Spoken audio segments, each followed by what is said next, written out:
بسم الله الرحمن الرحيم اللهم صل على محمد وعلى آل ما صليت على إبراهيم وعلى آل إبراهيم إنك حميد مجيد اللهم بارك على محمد وعلى آل محمد كما باركت على إبراهيم وعلى آل إبراهيم. باب فضل من استبرأ لدينه. من استبرأ. من استبرأ لدينه جی به. قال حدثنا أبو نعيم قال حدثنا زكريا عن عامر قال سمعت النعمان بن بشير يقول سمعت رسول الله صلى الله عليه وسلم يقول الحلال بين والحرام بين. یہ آپ نے کیا پڑھا ہے؟ حلال حلال لکھا لیکن حلال بین ہوگا میرے خیال میں. ہاں، لکھا ہوا الحلال. حلال ہے جی. الحلال بین جی والحرام بین وبينهما مشبهات لا يعلمها كثير من الناس فمن اتقى المشبهات استبرأ لدينه وعرضه ہوگا استاذ جی جی جی یہاں پہ وعرضه. جی ومن وقع في الشبهات كراع يرعى حول الحمى يوشك أن يواقعه ألا وإن لكل ملك حميا. ألا إن ایمن. حمي نہیں حمان نہیں، ایمن. جی ملك حمان. ألا إن حمى الله في أرضه محارمه. ألا محارمه جی، انا کی خبر بنے گا. جی سر محارمه. ألا وإن في الجسد مزغة إذا صلحت صلح الجسد كله وإذا فسدت فسد الجسد كله ألا وهي القلب. الا وہی القلب. ہاں جی. آ، یہ اس آدمی کے فضیلت کے بارے میں حدیث ہے کہ جو اپنے دین کو بری کر لے، یعنی اپنے دین کو پاک صاف رکھے. یہ اس آدمی کی فضیلت کے حوالے سے ہیں. تو نعمان بن بشیر رضی اللہ تعالیٰ عنہ سے روایت ہے کہ وہ فرماتے ہیں کہ میں نے اللہ کے رسول صلی اللہ علیہ وسلم سے سنا، آپ یہ فرما رہے تھے کہ حلال بالکل واضح ہے، حرام بھی بالکل واضح ہے، ان دونوں کے درمیان کچھ مشتبہ چیزیں ہیں، یعنی جو واضح نہیں ہیں، کہ ان کے درمیان آدمی یہ فیصلہ فوراً نہیں کر سکتا، غور و فکر کرنا پڑتا ہے کہ یہ حلال کے زمرے میں آئے گا یا حرام کے زمرے میں آئے گا. تو لا يعلمها کثیر من الناس، ان مشبہات کو بہت سے لوگ نہیں جانتے، کیونکہ اس کے لیے کچھ اصولوں کی، کچھ قواعد و ضوابط کی، کچھ علم کی ضرورت ہے. تو جو اصحاب العلم ہیں، اہل علم ہیں، وہ اس میں فیصلہ کر سکتے ہیں کہ اس کو حلال کے زمرے میں ڈالیں یا حرام کے زمرے کی طرف جائے گا. تو اس لیے جو اس طرح علم سے دن کا تعلق نہیں ہے، اور اکثر عوام کا ایسا تعلق نہیں ہوتا، تو لوگ ان کے بارے میں اس طرح نہیں جانتے. فمن اتقى المشبہات، جو آدمی ان مشبہات سے بچ گیا، استبرأ لدینہ وعرضہ، اس نے اپنا دین اور اپنی عزت اس کو بری کر لیا، یعنی اس کو پاک کر لیا، اس میں نہیں پڑا. تو جو خدشہ تھا کہ یہ حرام میں پڑ جائے گا، اس سے اپنے آپ کو بچا لیا. اچھا، اس میں آپ وہ روایت ذرا ذہن میں لائیں، آگے کہیں آئے گی بھی، کہ جس میں آپ صلی اللہ علیہ وسلم نے ایک وفد بھیجا تھا، اور انہوں نے ایک جگہ پہنچ کے ان قبیلے والوں سے مہمان نوازی کرنے کی کہا تھا. اس وقت جب سفر کرتے تھے لوگ، تو قبائل کا باہمی ایک دوسرے کے ساتھ معاہدہ ہوتا تھا کہ ہمارے لوگ جب آپ کے علاقے سے گزریں گے اور ان کو کسی چیز کی ضرورت پڑے گی، مدد کی ضرورت پڑے گی، کھانے پینے کی ضرورت پڑے گی، تو آپ ان کی مدد کریں گے، آپ ان کی مہمان نوازی کریں گے. اور آپ کے لوگ جب ہمارے علاقے میں آئیں گے تو ہم بھی ان کے اسی طرح ہی تعاون کریں گے. تو انہوں نے اس قبیلے والوں سے تعاون مانگا کھانے پینے میں، تو انہوں نے انکار کر دیا ان کی مدد کرنے سے. لیکن پھر ایسا ہوا کہ وہ قبیلے کا جو سردار تھا اس کو سانپ نے ڈس لیا، اور اس لشکر کے جو امیر تھے انہوں نے پھر اس کو دم کیا سورہ فاتحہ پڑھ کے، اور لیکن اس کے لیے انہوں نے اجرت طے کی 40 بکریاں، وہ آدمی ٹھیک ہو گیا، وہ 40 بکریاں اب لے تو لی، لیکن صحابہ کرام اب اس بات میں تذبذب کا شکار تھے کہ یہ ہمارے لیے درست ہے استعمال کرنا یا درست نہیں ہے، انہوں نے وہ استعمال نہیں کی۔ اب اس کا مطلب یہ تھا کہ وہ مشتبہ چیز تھی، اور صحابہ کرام نے اس پہ رویہ یہی اپنایا کہ جب تک رسول اللہ صلی اللہ علیہ وسلم کی طرف سے ہمیں کوئی ہدایت نہیں ملتی ہم ان کو استعمال نہیں کریں گے۔ وہ آپ کی خدمت میں پیش کی گئیں، آپ صلی اللہ علیہ وسلم نے جب ان کو استعمال کرنے کی اجازت دے دی تو پھر انہوں نے استعمال کی۔ تو یہ رویہ یہاں پہ استبرأ لدینہ و عرضہ، یہ اس زمرے میں آتا ہے۔ اور آگے بڑی زبردست مثال دی ہے حضور صلی اللہ علیہ وسلم نے کہ الا ان حم اللہ فی ارضہ محارمہ نا، من وقع فی الشبہات، جو آدمی ایسی مشتبہ چیزوں میں پڑ گیا، یعنی وہ جس کا حلال و حرام واضح نہیں ہے اس میں پڑ جاتا ہے اور اس کی پرواہ نہیں کرتا کہ یہ چیزیں حلال کے زمرے میں آتی ہیں یا حرام کے زمرے میں، یہ معلوم کرنے کی کوشش نہیں کرتا، کہتا چلو ٹھیک ہے سب، تو وہ قرائن ایسا چرواہا ہے یرعا حول الحما، کہ جو کسی دوسرے کی چراگاہ کے قریب قریب اپنے جانور چرا رہا ہے، تو یوشک ان یواقعہ، قریب ہے کہ وہ اس دوسرے کی چراگاہ میں واقع ہو جائے، یعنی اس میں اس کے جانور چرنے لگیں، تو ظاہری بات ہے کہ یہ درست نہیں ہوگا۔ تو جو آدمی مشتبہ چیزوں کے استعمال کرنے میں بے احتیاطی برتتا ہے تو اس کے حرام میں پڑ جانے کے امکانات بہت زیادہ قوی ہو جاتے ہیں، تو اس کا مطلب ہے کہ وہ حرام میں پڑ سکتا ہے، اس کے امکانات بڑھ گئے۔ تو آپ صلی اللہ علیہ وسلم نے فرمایا کہ ان لکل ملک حمن حما، ہر آدمی ہر بادشاہ کی کوئی نہ کوئی چراگاہ ہوتی ہے، اس میں کوئی نہ کوئی باؤنڈری ہوتی ہے اور کوئی ٹیرٹری ہوتی ہے اس کی۔ اللہ ان حم اللہ فی ارضہ محارم، اللہ کی جو چراگاہ ہے، یعنی اللہ تعالیٰ کی جو ٹیرٹری ہے جس میں آپ نے گھسنا نہیں ہے، تو وہ کیا ہے؟ اس کی حرام کردہ چیزیں، تو گویا کہ اللہ نے باؤنڈری کھینچ دی ہے کہ بھئی اس سے آگے نہیں بڑھنا۔ تو آگے آپ صلی اللہ علیہ وسلم نے یہ فرمایا کہ ان فی الجسد مضغۃ، جسم میں ایک ٹکڑا ہے گوشت کا، اذا صلحت، جب وہ ٹھیک ہو جائے، صلح الجسد کلہ، تو سارے کا سارا جسم ٹھیک رہے گا، اور جب وہ خراب ہو جائے تو سارا کا سارا جسم یہ خراب ہو جائے گا۔ الا وہی القلب، خبردار کہ یہ دل ہے۔ تو اس کا مطلب یہ ہے کہ یہ دل کا رویہ ہے کہ وہ حرام حلال کا فرق کرتا ہے یا نہیں کرتا۔ اصل میں یہ دل ہی ہے جو فیصلہ کرتا ہے کہ بھئی مجھے اس پہ رکنا ہے یا نہیں رکنا۔ اگر آدمی بے احتیاط ہے اس کا مطلب ہے کہ وہ دلی طور پہ اس بے احتیاطی کا ارتکاب کر رہا ہے۔ آپ نے اسی کی طرف رہنمائی فرمائی ہے۔ تو یہ روایت ہے، اس کے بارے میں اگر کسی کے ذہن میں کوئی سوال ہے تو فرمائیں۔ جو اصول فقہ پڑھنے والے لوگ ہیں، آپ نے اصول فقہ کی کتاب پڑھی ہے تو اس میں الحلال بین والحرام بین، یہ تو بالکل واضح ہو گیا۔ اب اس میں جو استدلال کا میدان ہے بہت وسیع،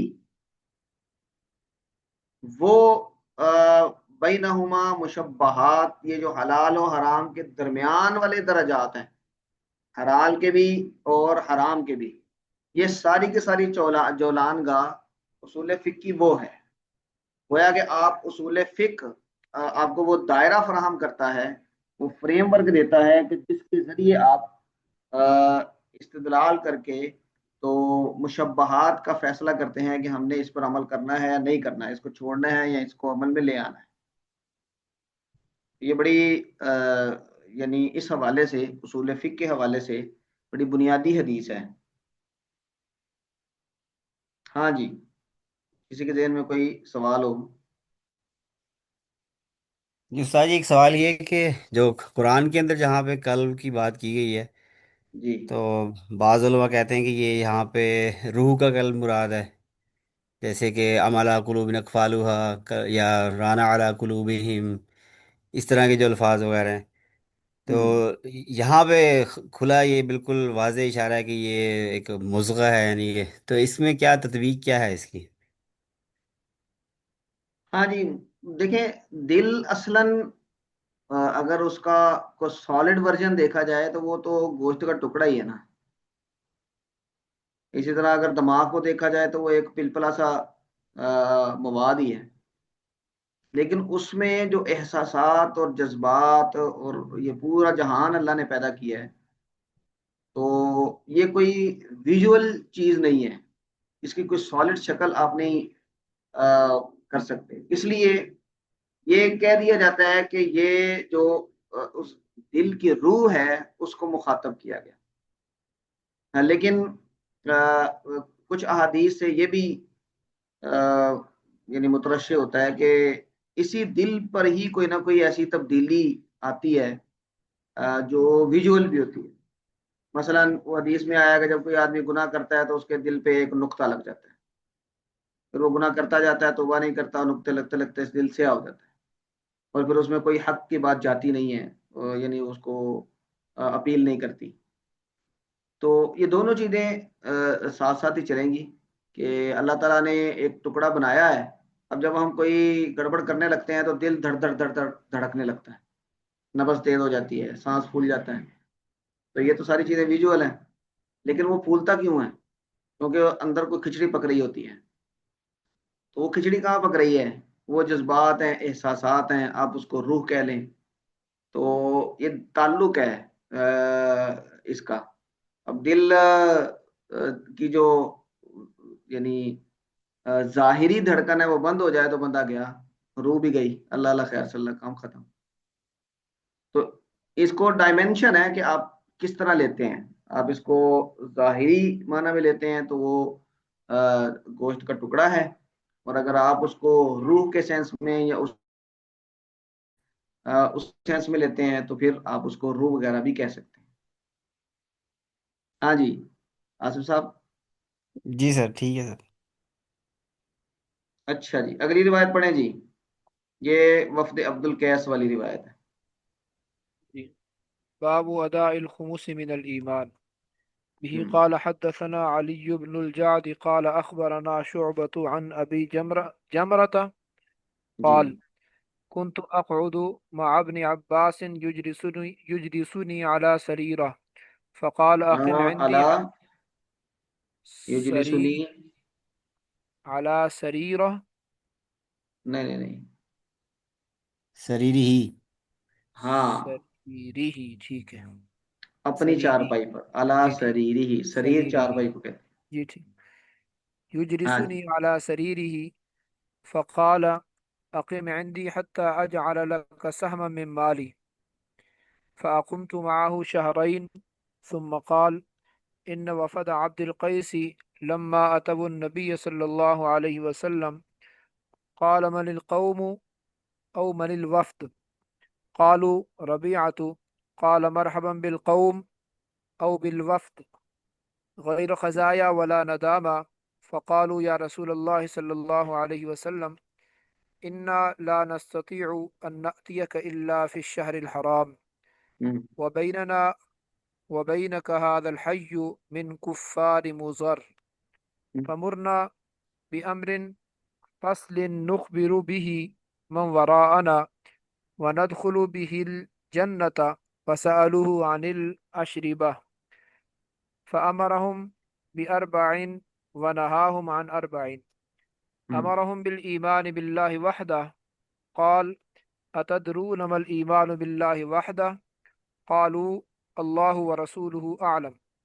قال شهادة أن لا إله إلا الله وأن محمد رسول الله وإقام الصلاة وإيتاء الزكاة وصيام رمضان وأن تعطوا من المغنم الخمس. ونهاهم عن أربع: عن الحنتم والدباء والنقير والمزفت. وربما قال المقير، وقال احفظوهن وأخبروا بهن من من وراءكم نہیں نہیں، من من نہیں، وراءكم مؤ، مؤ من وراءکم. وراء من وراءکم. ہاں جی، یہ وفد عبد القیس والی روایت ہے. یہ عام الوفود میں یہ وفد آپ صلی اللہ علیہ وسلم کی خدمت میں آیا تھا، اور انہوں نے بہت سارے سوالات پوچھے تھے. ان کے سوالات اور آپ صلی اللہ علیہ وسلم کے جوابات کی وجہ سے یہ روایت کافی اہم ہے، اور تقریباً حدیث کی سبھی کتابوں میں اس کا تذکرہ موجود ہے. اور اس میں جو اس وفد کے امیر تھے، ان کا بھی ان کے رویے کی آپ صلی اللہ علیہ وسلم نے بڑی تعریف کی تھی.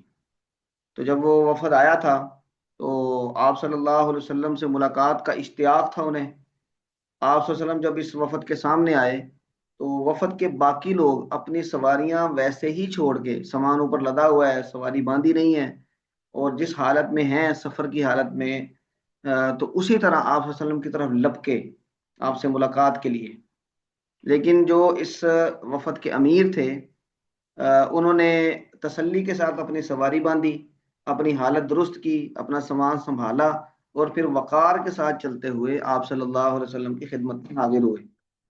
تو آپ نے پھر ان کی بڑی تعریف کی اور فرمایا کہ ان نفی کا خصلتین، کہ تجھ میں دو خصلتیں ہیں کہ جو اللہ کو بڑی پسند ہیں. اور اس میں ایک تأنی اور وقار، کہ اجلت سے کام نہیں لینا اور وقار کے ساتھ اپنے معاملات کو ڈیل کرنا. تو یہ اسی وفد کے امیر تھے. تو آپ صلی اللہ علیہ وسلم سے انہوں نے کچھ گزارشات کی. حضرت عبداللہ ابن عباس، ابو جمرہ کہتے ہیں کہ میں حضرت عبداللہ بن عباس کے پاس بیٹھا تھا، اور انہوں نے مجھے اپنی چارپائی پر بٹھایا ہوا تھا، اپنی نشست پہ، اور انہوں نے فرمایا کہ اقیم اندی، ہمارے پاس قیام کرو، حتی اجعل لک سہما من مالی، یہاں تک کہ میں اپنے مال سے آپ کو کوئی حصہ دوں. اس کا مطلب یہ ہے کہ میں آپ میرے پاس ٹھہریں، اور جتنا عرصہ ٹھہریں گے آپ کا جو خرچ ہے وہ میرے ذمہ. فَأَقَمْتُ مَعَهُ شَهْرَيْنِ، میں ان کے پاس 2 مہینے رہا علم حاصل کرنے کے لیے.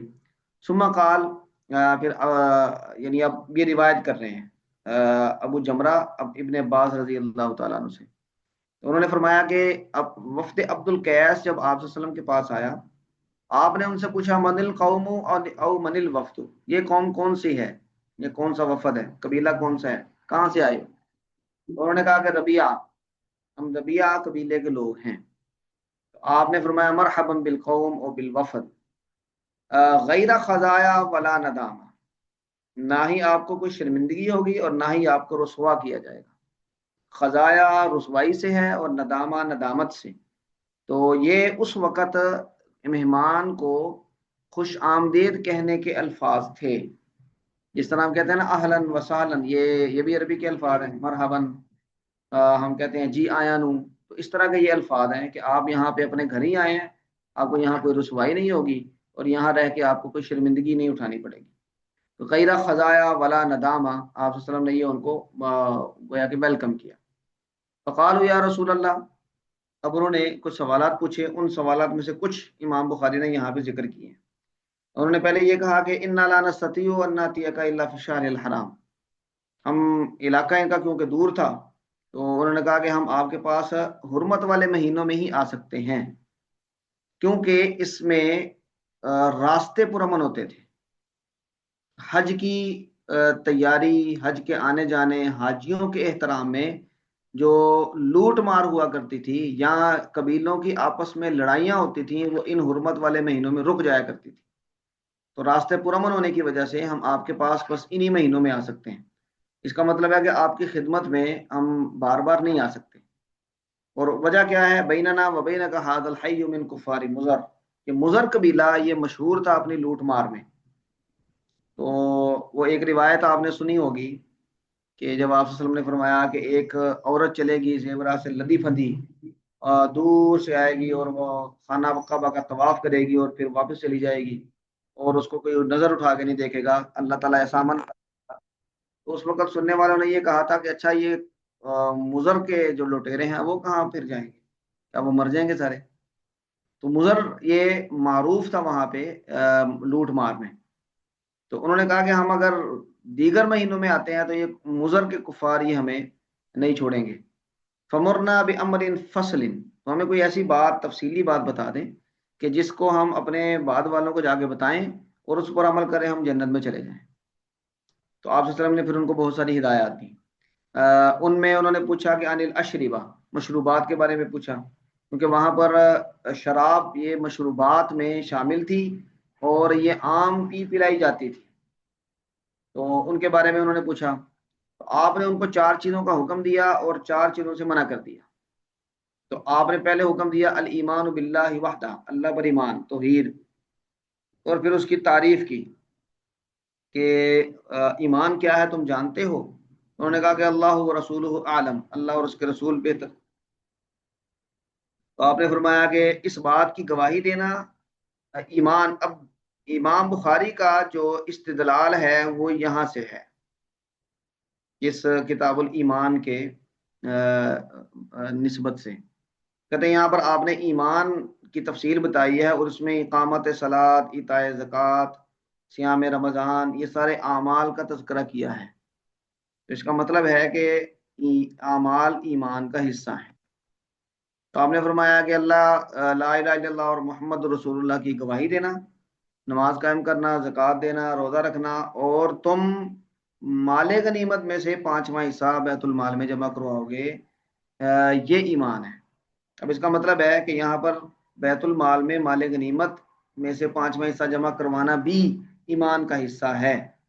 تو جب یہ ایمان کا حصہ ہے تو باقی اعمال تو بدرجہ اولا ایمان کا حصہ ہے۔ اور آپ نے 4 چیزوں سے منع فرمایا۔ جب انہوں نے مشروبات کا تذکرہ کیا تو اس وقت کیونکہ شراب کا حکم نازل ہوا تھا نیا نیا، اور جب بھی کوئی حکم نازل ہوتا تو اس کو مکمل طور پہ ذہن نشین کروانے کے لیے آپ صلی اللہ علیہ وسلم بہت ساری ایسی چیزوں پر بھی سد ذریعہ کے طور پہ سختی فرمایا کرتے تھے کہ جو اس کی شناعت اور حرمت کو ذہنوں میں بٹھانے کے لیے معاون ہے۔ مثلا جیسے شرک کی مذمت جب بیان ہوئی تو سلام لیتے ہوئے جھکنے سے بھی منع کیا، اور بہت ساری ایسی باتوں سے منع کیا کہ جس سے کسی اللہ کے علاوہ دوسری کسی چیز کی تعظیم جھلک رہی ہو۔ تو وہ مقصد یہ تھا کہ بھئی اللہ کے علاوہ جھکنا کسی کے سامنے نہیں ہے، تاکہ توحید ان ذہنوں میں رچ بس جائے اور راسخ ہو جائے۔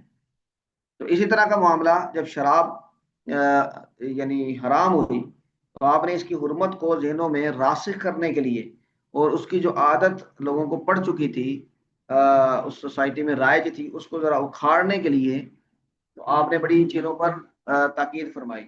آپ نے کہا مٹکے توڑ دو۔ صحابہ کرام نے پوچھا کہ وہ جو برتن ہیں شراب والے وہ ہم دھو کے استعمال کر لیں؟ آپ نے فرمایا کہ نہیں، جن برتنوں میں شراب بنائی جاتی ہے ان کو توڑ دو، ان کو استعمال تک نہ کرو، وغیرہ وغیرہ۔ یہ بہت ساری ایسی لیکن بعد میں آپ نے جب یہ چیز راسخ ہو گئی تو آپ پھر نرمی فرما دیا کرتے تھے، اور اس نرمی میں آپ نے ان برتنوں کو دھو کے استعمال کرنے کی اجازت دے دی تھی۔ یہاں پر بھی آپ صلی اللہ علیہ وسلم ان 4 برتنوں سے، 4 چیزوں سے منع کر رہے ہیں، اور یہ سارے شراب بنانے والے برتن ہیں، اور ان کی جو کوالٹی ہے شراب بنانے والے برتن کی یہ ہوتی ہے کہ وہ ایئر ٹائٹ ہوتا ہے۔ تو وہ مختلف قسم کے برتن جو ایئر ٹائٹ ہوتے ہیں وہ استعمال کیا کرتے تھے، اور معروف تھا کہ ان برتنوں میں شراب بنتی ہے، تو آپ نے ان کا نام لے کر ان سے منع کر دیا۔ تو آپ نے فرمایا ان الحنتم، یہ گھڑا ہوتا تھا کہ جس کو سبز رنگ کیا جاتا تھا تاکہ اس کے مسام بند ہو جائیں اور وہ ایئر ٹائٹ ہو جائے۔ الدبا، یہ بڑے سائز کا کدو اندر سے خالی کر کے برتن بنایا جاتا تھا اور اس میں شراب بنائی جاتی تھی۔ النقیر، یہ کھجور کا تنا جو خاص طور پہ اس کا جو نیچے والا مڈ کا لکڑی ہے وہ کافی موٹی ہوتی ہے، تو اس کو کھود کے اندر سے تو برتن بنایا جاتا تھا، اس کو نقیر کہا کرتے تھے، وہ بھی اس کے لیے استعمال ہوتا تھا۔ اور مزفت، مزفت لک کے ساتھ لیپ کیا ہوا، جو کالے رنگ کی لک ہوتی ہے اس کے ساتھ لیپ کیا ہوا برتن، یہ گھڑا مٹی کا، وہ بھی کیونکہ ایئر ٹائٹ ہو جاتا ہے تو اس سے آپ نے منع فرما دیا۔ اب یہ اس سے منع فرمانے کا مقصد کیا تھا کہ لوگ جب ان سے منع ہوں گے تو ان سے بننے والی، ان میں شراب نہیں بنائیں گے، اور ان سے بننے والی شراب سے تو بدرجہ اولا ان کے ذہن میں شناعت بیٹھ جائے گی۔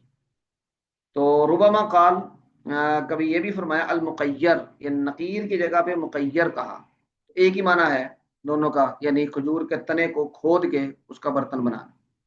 تو آپ نے ان کو کہا احفظوہن، ان باتوں کو یاد کر لو، واخبروا بہن من وراءکم، اور ان کی خبر دے دو ان لوگوں کو جو تمہارے پیچھے تمہارے قبیلے میں آباد ہیں۔ تو یہ وفد عبد القیس والی روایت ہے، یہ آگے بھی آئے گی اور کہیں پہ تفصیل سے بھی آئے گی، اور اس میں جو وفد عبد القیس کے امیر ہیں ان کا تذکرہ بھی آئے گا۔ اور امام بخاری کا اس میں جو استدلال ہے وہ اس جملے سے ہے کہ جہاں پر آپ صلی اللہ علیہ وسلم نے ایمان کے بارے میں وضاحت کرتے ہوئے اس میں اعمال کا تذکرہ بھی کیا ہے۔ ہاں جی، اس حوالے سے کوئی سوال کسی کے ذہن میں ہو؟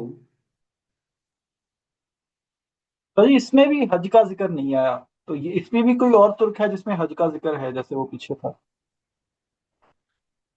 ہاں، اس طریق میں حج کا ذکر ہے یا نہیں اس کی مجھے کنفرم نہیں ہے، ٹھیک ہے۔ اور کیونکہ عام الوفود یہ فتح مکہ سے پہلے ہے کہ بعد میں ہے؟ یہ کیوں جی؟ صلح حدیبیہ کی بات ہے۔ یہ 9 ہجری میں ہے، یہ پہلے پہلے نہیں 9 ہجری میں ہے، 9 کو ہے کہ 7 کو ہے؟ 9 ہجری فتح مکہ کے فتح بعد۔ مکہ سے پہلے ہے نا؟ اچھا، فتح مکہ تو 8 ہجری میں ہوئی تھی نا، میرے خیال میں یہ 9 ہجری میں ہے، عام الوفود 9 ہجری میں۔ اس کو کنفرم کر لیں، میرا بھی خیال تو یہی ہے آدمی کہ فتح مکہ سے پہلے ہے، صلح حدیبیہ کے بعد جب یہ معاہدہ ہو گیا تھا کہ اب جنگ نہیں کرنی 10 سال، تو راستے پرامن ہو گئے تھے، اس وقت پھر آپ نے خطوط بھی بھیجے ہیں، اور اسی وقت آپ صلی اللہ علیہ وسلم کے پاس پھر وفود بھی آئے ہیں، اور اس میں جس تیزی کے ساتھ اسلام پھیلا ہے کہ فتح مکہ کے وقت 10,000 کا لشکر اکٹھا ہو گیا تھا، تو وہ انہی 2 سالوں میں جو وفود آئے ہیں ان کی وجہ سے تھا۔ اس کو ذرا کنفرم کر لیں سسٹر شفقت، آپ بھی، اور میں بھی کر لیتا ہوں، پھر ہم انشاءاللہ اس کو کر لیں گے۔ تو یہ عام الوفود کس میں تذکرہ کر رہے تھے ثاقب صاحب؟ ہاں، یہ حج سے پہلے ہے، اگر یہ حج سے پہلے ہے تو اس کا مطلب ہے کہ وہاں پر ابھی حج فرض نہیں ہوا تھا، اس لیے ہو سکتا ہے کہ یہاں پہ تذکرہ نہیں کیا گیا۔ ٹھیک ہے۔ اچھا جی، اگلی روایت پڑھیں جی، حضرت مولانا معاویہ صاحب۔ جی استاد جی، بسم اللہ الرحمن الرحیم۔ ایکسکیوز می باب سر، ما جاء ہاں جی، میں نے دیکھا ہے یہ ابھی نا اس سے گوگل سے 9 ہجری بتایا ہوا ہے، رجب 9 ہجری۔ اچھا چلیں ٹھیک ہے، تو پھر تو حج کا تذکرہ آنا چاہیے تھا، 9 ہجری میں ہی حج کیا ہے آپ صلی اللہ علیہ وسلم نے، لیکن 8 ہجری 9 ہجری کو فرض ہوا تھا حج، تو کسی اور اس کے طریق میں ہو سکتا ہے کہ حج کا بھی تذکرہ۔ جزاکم اللہ خیرن۔ ہاں جی، پڑھیں جی۔ جی، باب ما جاء ان الاعمال بالنیة والحسبة ولكل امرئ ما نوى، فدخل فيه الإيمان والوضوء والصلاة والزكاة والحج والصوم والأحكام، وقال الله تعالى قل كل يعمل على شاكلته على نيته، ونفق ونفقه الرجل على أهله، ونفقۃ الرجل، ونفقة الرجل على أهله يحتسبها صدقة، وقال ولكن جهاد ونية.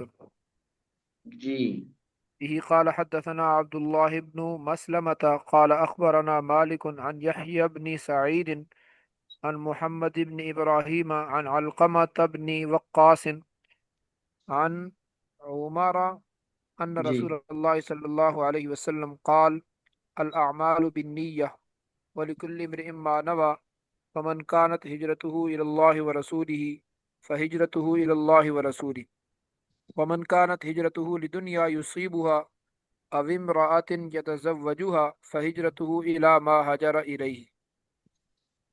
ہاں جی، اگلی اگلی روایت بھی پڑھ لیں جی۔ جی، به قال حدثنا حجاج بن منهال قال حدثنا شعبة قال أخبرني عدي بن ثابت قال سمعت قال عدي اخبرنی ادیب، عدي بن ثابت ہاں جی قال سمعت عبد الله بن يزيد عن أبي مسعود عن النبي صلى الله عليه وسلم قال إذا أنفق الرجل على أهله يحتسبها فهو له صدقة. فهو له صدق. اگلی روایت بھی پڑھیں جی، یہ بھی اسی مضمون کی ہے. قال حدثنا الحكم بن نافع قال أخبرنا شعيب عن الزهري قال حدثني عامر بن سعد عن سعد بن أبي وقاص رضي الله عنه أنه أخبره أن رسول الله صلى الله عليه وسلم قال إنك لن تنفق نفقة تبتغي بها وجه الله إلا أجرت عليها حتى ما تجعل في، یہ دو دفعہ فی ہے استاد جی؟ ہاں ایک فی دفعہ تو حرف امرأتک، جر ہے، جی دوسری ٹھیک دفعہ فی امرأتک، ہاں یہ فی پہلا حرف جر ہے، دوسرا فی منہ کے معنی میں ہے، جی فی مراتک. ٹھیک. جزاک اللہ خیرا. یہ باب باندھا ہے اور اس میں نیت کا تعلق کیونکہ دل کے ارادے کے ساتھ ہوتا ہے، تو اس کے بارے میں بتایا کہ بھئی اعمال کا اجر یہ تو دل کے ارادے سے ہوتا ہے، جس طرح ایمان کا تعلق دل کے ساتھ ہے، تصدیق بالقلب. تو اس کا مطلب ہے کہ اعمال بھی دل کے ارادے سے اعمال بنتے ہیں، جس طرح کہ دل کے ارادے، دل کے ماننے سے ایمان بنتا ہے. تو نیت اور ایمان کو گویا کہ وہ ایک جگہ پہ جمع کر رہے ہیں اور کہہ رہے ہیں کہ اعمال نیت کے ساتھ ثمر آور ہوتے ہیں، تو اس کا مطلب ہے کہ یہ ایمان کی طرح ہی ہے اور ایمان کا حصہ ہی ہے. اور خاص ساتھ یہ الحسبہ یہ ثواب کی نیت کو کہتے ہیں. بہت ساری روایات میں آیا کہ من قام رمضان ایمان واحتسابا، ایمان کی حالت میں اور ثواب کی نیت سے. تو اس کا مطلب یہ ہے کہ آپ اعمال کریں اور اس میں نیت نہ کریں یا نیت ثواب کی نہ ہو، کوئی اور نیت ہو، تو وہ بھی اعمال ثمر آور نہیں ہوتے. تو یحتسبها یا الحسبہ، حسبتاً، محتسباً، یہ الفاظ جہاں پر بھی آئیں گے تو اس کا یہ مطلب ہوگا. اور یہاں پہ امام بخاری وَلِكُلِّ امْرِئٍ مَّا نَوَىٰ فَدَخَلَ فِيهِ الْإِيمَانُ، اب یہ ما نوا میں ایمان بھی داخل ہے، وضو، صلاۃ، زکوٰۃ، حج، صوم، احکام، یہ سب داخل ہیں. تو اس کا مطلب ہے کہ ایمان کے ساتھ ساتھ یہ بھی ما نوا کا حصہ بن گئے. تو اس کا مطلب ہے کہ ایمان یہ ان سب چیزوں کو دل سے ارادے کا نام ہے، یہ سب چیزیں ایمان کا حصہ بن گئی. آگے یہ آیت ذکر کیا ہے کل یعمل علی شاکلتی، کہ ہر کوئی عمل کرے اپنے اپنے طریقے پر. تو شاکلہ کا یہاں پر معنی انہوں نے کیا نیت کا. اس کا مطلب یہ ہے کہ نیت جیسی ہوگی ویسے ہی اس کا اجر ملے گا. اور اسی طرح ونفقۃ الرجل علی اہلہ، اپنے گھر والوں کو جو آدمی کھلاتا ہے، نفقہ ان پر خرچ کرتا ہے، یحتسبها، وہ اس پر اجر کا امید رکھتا ہے، نیت کرتا ہے اجر کی، تو وہ بھی صدقہ بن جاتا ہے. تو اس کا مطلب یہ ہے کہ بھئی ایمان کا تعلق کیونکہ دل کے ساتھ ہے، تو دل کا تعلق نیت کے ساتھ اور اعمال کو ثمر آور کرنے کے ساتھ. تو گویا کہ یہ دونوں کا اوریجن ایک ہو گیا. تو جب اوریجن ایک ہے تو دونوں ایک دوسرے کا حصہ ہو گئے. قال ولکن جہاد ونیۃ، تو یہ ایک روایت ہے، اس کا ایک حصہ ہے جس میں آپ نے فرمایا کہ نہیں، جہاد یہ افضل عمل ہے اور نیت، کسی نیک عمل کی نیت کرنا، یہ افضل عمل ہے. اچھا جی، اس میں ایک تو وہی روایت ہے جو سب سے پہلے نیت والی روایت تھی، اس کا ترجمہ آپ حضرات کو آتا ہے، اس لیے ہم اس کو سکپ کرتے ہیں. اگلی دونوں روایات میں آدمی کا اپنے گھر والوں پر خرچ کرنا، اس کی فضیلت بیان کی جا رہی ہے. کہ حضرت عبداللہ ابن مسعود فرماتے ہیں کہ آپ صلی اللہ علیہ وسلم نے فرمایا اذا انفق الرجل علی اہلہ، جب آدمی اپنے گھر والوں پر خرچ کرتا ہے، یحتسبها، اب اس میں وہ اپنی ذمہ داری پوری کرنے کی نیت کر رہا ہے اور اس میں نیکی اور اجر کی نیت کر رہا ہے، فهو له صدقہ، تو یہ بھی صدقہ ہے. اور جہاں پر انفاق فی سبیل اللہ کی بحث آپ پڑھیں گے تو اس میں شریعت نے درجہ بدرجہ انفاق کرنے کی ترغیب دی ہے، اور اس میں یہ بتایا ہے کہ جس کا سب سے زیادہ حق ہے سب سے پہلے اس پہ خرچ کرنا ہے. تو جب آپ اللہ کے حکم سے شریعت کے بتائے ہوئے اصول کے مطابق اپنا مال خرچ کریں گے تو وہ انفاق فی سبیل اللہ کے زمرے میں آئے گا اور اس پر صدقے کا ثواب ملے گا۔ مثلا میں جو بھی کمائی کرتا ہوں تو اس میں سب سے پہلے مثلا ثاقب صاحب آپ جو کچھ کماتے ہیں تو اس میں سب سے پہلا حق کس کا ہے؟ والدین کا میرے، اللہ کے بعد، یا اللہ کا حق کیسے؟ نہیں اللہ کو چھوڑے، اللہ کو مال کی ضرورت نہیں ہے۔ والدین کا حق۔ ہاں جی، اپنی کسی ذات اور کا کا؟ حق ہے سر، اہل و ہاں عیال جی، کا استاد جی اپنی ذات کا سب سے اپنی پہلے ذات حق کا حق نہیں پہلے ہے؟ اہل ہوگا۔ و عیال کا جی۔ جی سب سے پہلے آپ کا اپنا حق ہے، اچھا ٹھیک آپ کی اپنی ضروریات یہ مقدم ہے۔ جی۔ تو اس کے بعد آپ پر جو ذمہ داریاں عائد ہوتی ہیں مالی، یا آپ اس میں پیسہ خرچ کریں گے، اور آپ پر جو مالی ذمہ داریاں عائد ہوتی ہیں ان میں نفقہ شامل ہے، بیوی کا، بچوں کا اور آپ کے والدین کا۔ اور بسا اوقات ایسے آپ کے والدین کا بھی نفقہ آپ پر واجب نہیں ہوتا، بلکہ بیوی بچوں کا پریارٹی ہوتی ہے، لیکن وہ صورتحال بدلنے سے دیکھا جا سکتا ہے۔ اور پھر درجہ بدرجہ جو آپ کے بلڈ ریلیشن ہیں وہ جتنا زیادہ قریب ہوں گے اتنا پھر ان کا حق آتا جائے گا۔ تو قرآن کریم میں وراثت کا جو اصول بیان کیا ہے، ہم نے جو وراثت کا پورشن پڑھا تھا، اس میں آپ بتائیں کہ اللہ تعالیٰ نے سب سے پہلے کس کا حق بیان کیا ہے؟ اولاد، یوصیکم اللہ فی اولادکم۔ فی اولادکم۔ اس کے بعد کس کا بیان کیا ہے؟ والدین کا۔ وَلِأَبَوَيْهِ لِكُلِّ وَاحِدٍ مِّنْهُمَا السُّدُسُ۔ اور پھر اس کے بعد بیان کیا ہے زوجین کا، میاں بیوی کا آپس میں۔ تو عام طور پہ ترتیب یہی ہے کہ اولاد، والدین اور پھر ازواج مطہرات یا زوجہ مطہرہ۔ تو جی لیکن ازواج مطہرات تو کم ہی قسمت والوں کو نصیب ہوتی ہے نا، زیادہ تر تو زوجہ مطہرہ ہی ہے۔ نہیں، ہمارے ہاں ہماری کلاس میں جمیل صاحب موجود ہیں، تو آپ ان کو بھی تو مخاطب کرنا ہے نا۔ اچھا ٹھیک، ماشاء اللہ۔ اللہ تعالیٰ برکت عطا فرمائے۔ اچھا، اب اس کو آپ الگ الگ کر لیں یا ان کو ایک ہی گروپ شمار کریں، یہ حالات پہ مبنی ہے۔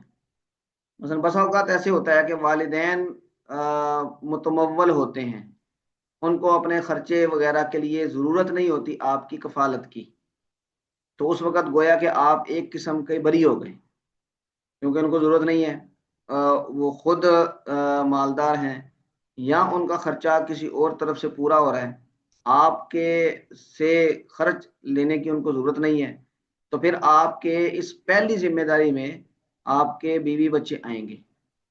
لیکن اگر والدین محتاج ہیں تو پھر ظاہری بات ہے کہ ان کی ذمہ داری بھی آئے گی، تو آپ اس کو ایک گروپ کے طور پہ ڈیل کریں گے۔ تو لیکن یہ حالات پہ دیکھا جائے گا۔ تو اب یہ ذمہ داری ہے، اس کا مطلب یہ ہے کہ اگر آپ یہ ذمہ داری پوری نہیں کریں گے اور آپ نے جو کمایا اس کو اپنے پہ ہی لگائیں گے، یا ادھر ادھر دوستوں میں خرچ کر دیں گے، یا اللہ تللے کر لیں گے، موج مستی کر لیں گے، اور یہ بیچارے انتظار میں رہیں گے، محتاج ہو جائیں گے، تو آپ گناہ گار ہیں، کیونکہ آپ نے اپنی ذمہ داری پوری نہیں کی۔ اور جب آپ ان کی ذمہ داری جو آپ پر عائد ہوتی ہے آپ وہ پوری کر رہے ہیں، اور باقی اخراجات کے لیے آپ کے پاس پیسے نہیں بچ رہے، تو یہاں پر بھی تو آپ اللہ کا حکم ہی پورا کر رہے ہیں نا۔ تو اس لیے اس کو ثواب کی نیت سے کرنا، اپنی ذمہ داری سمجھتے ہوئے کرنا، یہ بھی صدقے کے حکم میں ہے۔ اللہ تبارک و تعالیٰ انفاق فی سبیل اللہ کا آپ کو اجر بھی دے گا اور اس کی برکات بھی عطا کرے گا۔ تو اس لیے بیوی بچوں پر خرچ کرتے ہوئے آدمی کو تنگ دل نہیں ہونا چاہیے، اور اس پہ وہ ساری برکتیں، وہ سارے اضافے جو قرآن کریم میں اللہ نے بیان کیے ہیں ان کی توقع اور امید بھی رکھنی چاہیے، کہ اگر میں اپنی بیوی کو کھانا کھلا رہا ہوں، اس کو سوٹ خرید کے دے رہا ہوں، اپنے بچوں کی فیس ادا کر رہا ہوں، تو اللہ تبارک و تعالیٰ اس میں مجھے اسی طرح 700 گنا کر کے واپس کرے گا، جس طرح کہ میں کسی دوسرے فرد کی والنٹیریلی اگر خدمت کروں گا تو اس پہ اجر عطا کرے گا۔ تو صدقے کا یہاں پہ کہنا یہی مفہوم میں ہے، اسی مفہوم میں ہے۔ تو اگلی روایت میں باقاعدہ طور پہ آپ صلی اللہ علیہ وسلم نے اس کو پن پوائنٹ کر کے بیوی کے خرچے کی طرف گویا کہ بتا دیا۔ انک لن تنفق نفقۃ تبتغی بہا وجہ اللہ، یہ اصل روح ہے کہ آپ کوئی بھی ایسا خرچہ نہیں کرتے کہ جس میں آپ اللہ کی رضا حاصل کرنا چاہ رہے ہیں۔ یعنی ایک تو یہ ہے کہ میرے بچے ہیں، میری بیوی ہے، تو میں نے خرچہ کرنا ہے، ایک یہ ہے کہ بھئی اللہ نے حکم دیا ہے، تو آپ تھوڑا سا اس کو بھی شامل کر لیں گے۔ اللہ اجرت علیہا، تو آپ کو اس پر بھی اجر ملے گا۔ حتی ما تجعل فی امراتک، یہاں تک کہ جو تو یعنی رکھے گا اپنی بیوی کے منہ میں، یعنی جو اس کو کھانا کھلائے گا، اس کی ضروریات پوری کریں گے، تو اللہ تبارک و تعالیٰ، حالانکہ آدمی کہتا ہے جی اس پہ کیا اجر، تو نہیں، اللہ تعالیٰ اس پہ بھی اجر عطا کرے گا، کیونکہ آپ اللہ کا حکم پورا کر رہے ہیں۔ ایک اور سینس میں آپ صلی اللہ علیہ وسلم نے ایک اور روایت میں اس کی روح بیان کی کہ نکاح کے حوالے سے، کہ آپ نے فرمایا کہ جب کوئی آدمی نکاح کرتا ہے اور پھر اپنی بیوی سے وہ اپنی جسمانی خواہش پوری کرتا ہے تو اس کو اس پہ اجر ملتا ہے۔ تو ایک صحابی نے کہا کہ یا اللہ کے رسول، ہم تو وہاں اپنی خواہش پوری کرتے ہیں، تو کیا اس پہ بھی اجر ملے گا؟ تو آپ نے پھر اس کا تقابل کر کے فرمایا کہ دیکھو، اگر یہی خواہش وہ کسی حرام راستے سے پورا کرتا تو اس کو اس پہ وبال ہوتا کہ نہ ہوتا، گناہ ملتا، سزا ہوتی، اللہ تعالیٰ کی طرف سے یہ مسئول ٹھہرایا جاتا۔ انہوں نے کہا بالکل بالکل ہوتا۔ آپ نے فرمایا کہ یہی اللہ کے حکم سے اگر وہ کسی حرام راستے کے انتخاب کی بجائے حلال طریقے سے پورا کر رہا ہے تو اس پر اجر بھی ملے گا۔ تو یہاں پر بھی وہی سینس ہے کہ آپ اپنے گھر کے، اپنے بچوں کے، اپنے بیوی کے اخراجات پوری کرنے کے لیے محنت کر رہے ہیں، اور پھر ان پر اللہ کا حکم سمجھتے ہوئے، اپنی ذمہ داری سمجھتے ہوئے خرچ کر رہے ہیں، تو اس پہ وہی ساری فضیلتیں عطا ہوں گی جو انفاق فی سبیل اللہ پر احادیث اور قرآن کریم میں وارد ہوئی ہیں۔ تو اس لیے اس پہ خوشی کا اظہار کرتے ہوئے خرچ کرنا چاہیے، کنجوسی نہیں کرنی چاہیے، تنگ دل نہیں ہونا چاہیے، وگرنہ پھر بیویوں کو اور بہت ساری سہولتیں بھی حاصل ہیں، چھوٹ دی گئی ہے، وہ جیب بھی کاٹ سکتی ہیں اور وغیرہ وغیرہ۔ اچھا جی، جی جی وعلیکم جی اکثر مطلب ہر وقت یہ نیت کرنا، یہ تو ذرا وہ بھی دھیان ہوتے نہیں تھا، تو جب نیت نہ کرے تو اس کا مطابق اجر نہیں ملے گا۔ جیسے وہ بندہ تو 24 آور میں کچھ نہ کچھ خرچ کرتا رہتا ہے نا، بچوں کے لیے، اس طرح آپ نے کہا کہ ایون کے بچوں کے اوپر خرچ کرنا، اسکول فیس وغیرہ کرنا، ساری چیزیں، لیکن کیا ہر وقت اس کے ساتھ پھر یہ نیت کرنا ضروری ہے یا بس ون ٹائم کر لیا کافی ہے؟ نہیں، نیت کے معاملہ بڑا وسیع ہے، بڑی وسعت ہے اس میں۔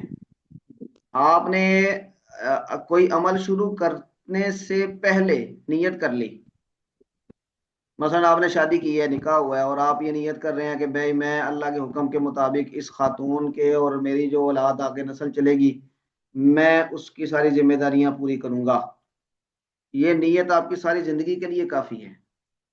ہاں، درمیان درمیان میں آپ تھوڑی تجدید کرتے رہیں، آدمی ذرا وہ ذہول ہو جاتا ہے، بھول جاتا ہے، کبھی کبھی کوئی لڑائی ہو گئی تو تھوڑی سی ضد آ گئی، کوئی تھوڑا سا، تو اس میں آپ تھوڑی تجدید کرتے رہیں، وگرنہ یہ جو ون ٹائم آپ نے نیت کی ہے نکاح کے وقت، تو اس میں آپ کی یہ نیت تو نہیں تھی نا کہ میں اس عورت کو بھوکا ماروں گا، میری جو اولاد ہوگی میں اس کی ذمہ داری بالکل نہیں اٹھاؤں گا، وغیرہ وغیرہ۔ تو یہ نیت کافی ہے۔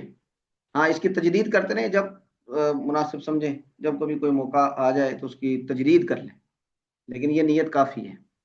اور اگر یہیں پہ نیت بری ہے، مطلب آج کل رشتوں میں لوگ یہ بھی ڈیمانڈ کرنے لگے ہیں، جی کڑی جاب کرتی ہو، لڑکی جاب کرتی ہو، تو اس کا مطلب کیا ہوتا ہے کہ وہ مرد، اور بہت سارے ایسے واقعات ہیں کہ وہ مرد گویا کہ خود اپنی مالی ذمہ داریاں اٹھانے کے بجائے اس پر ڈالنا چاہ رہا ہے۔ ہاں، اگر وہ جاب کر رہی ہیں تو ان کو شریعت نے اجازت دی ہے، لیکن مالی ذمہ داریاں بہرحال مرد کے ذمے ہی ہیں۔ مرد کو نیت یہی رکھنی چاہیے کہ میرے ذمے جو کام ہے میں نے وہ پورا کرنا ہے۔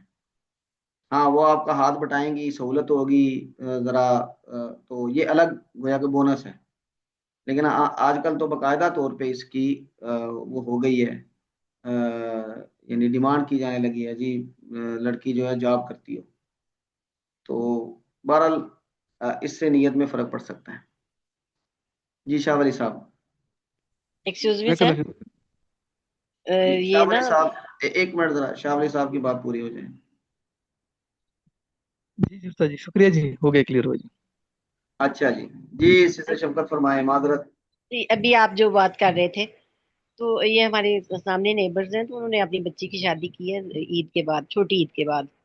وہ بچی بات سے جی ایک دو دفعہ اپنے سسرال گئی، اس کے بعد اپنے میکے نہیں ہے۔ میں نے تو نہیں پوچھا، آج اس کی مدر خود بتا رہی تھی کہ اس کے لیے دعا کریں، تو میں نے کہا اللہ تعالیٰ اس کا گھر آباد کریں۔ کہتی ہیں اس کے سسرال والے بہت لالچی نکلے ہیں، وہ کہتے ہیں کہ اس کے نام آپ ایک پلاٹ لگائیں اور 5 تولے زیور اس کو دیں، تو تب ہم اس کو رکھیں گے اپنے گھر میں، ورنہ آپ اسے اپنے گھر میں رکھیں۔